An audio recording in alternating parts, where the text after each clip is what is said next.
दीदी அண்ணன் தீதி சின்ன வயசுல செயின் போட்டு விட்டு போயிட்டான். ஏசப்பால தூக்கி வச்சுட்டாரு தீதி. அதுக்கப்புறம் முஸ்லீம் கடவுள் கிட்ட குத்துட்டாங்க. அதுக்கப்புறம் சாய்பாபா கடவுள் கிட்ட குத்துட்டாங்க. சிவன் கடவுள் கிட்ட குத்துட்டாங்க. லெமன் போட்டு குத்தாங்க. லெமன் அங்க போயிட்டு இங்க போயிட்டு ஏசப்பாண்ட போயிட்டு இதோ விரல் நசுக்கிட்டாங்க தீதி.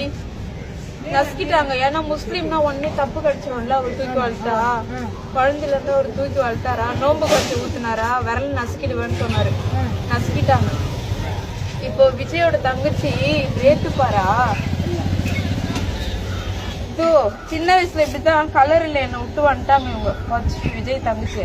இதோ பாருங்க மை. இதோ ஐயோ காத்தெல்லாம் போட்டு போய்க்கிறாங்க தாவல. மை கால்ல எல்லாம் வச்சுட்டு போனாரா. அப்புறம் ஏசப்பா எடுத்து மை கால்ல வச்சுட்டு போனாரு. அண்ணனுக்கு இருக்கிற மாதிரி மச்சம் எங்க இருக்குமா எனக்கு. அப்புறம் மறைஞ்சிட போகுது இந்த பொண்ணு எல்லாம் விட்டு போய் சொல்ற போது. தோனி அதான் நான் படிக்க சிந்து தோனி இல்ல, அது வந்து ஏசப்பா தோனி. கிட்டார் வாசிக்கிற தோனி தான் என்ன படிக்க வச்சாரு. கிட்டார் வாசிச்சுன்னு என்ன படிக்க வச்சாரு. ஸ்கூலுக்கு போகணும்னு ஆசையா அவங்களுக்கு அப்படின்னு சொல்லிட்டு படிக்க. இவ்வளவு சர்டிபிகேட் இருக்கு தீதி. இவ்வளவு certificate, running race certificate, lemon soup certificate, இவ்வளவு சர்டிபிகேட் இருக்கு. வீடாங்கம்மா உங்களுக்கு?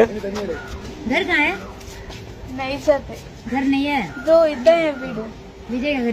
விஜயோட தங்கச்சி இறந்து போன தங்கச்சி.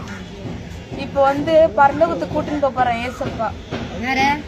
என்ன இந்த கையில வயிறு ரிங் போட்டாரு. ஒரு செயின் வேணும். இந்த கையில ஒரு வயிறு ரிங் இருந்தா நான் போயினே அப்படி மிரட்டுறாங்க என்ன. ஒரு ரூம்ல போட்டு கல்யாணம் பண்ணி குத்தாங்களா திருட்டு தானம்மா. எங்க அம்மா திடீர்னு கல்யாணம் மாத்தி பூலாம் மாத்தி குடுத்துட்டாங்க புருங்கமல்லிக்காரங்கிட்ட.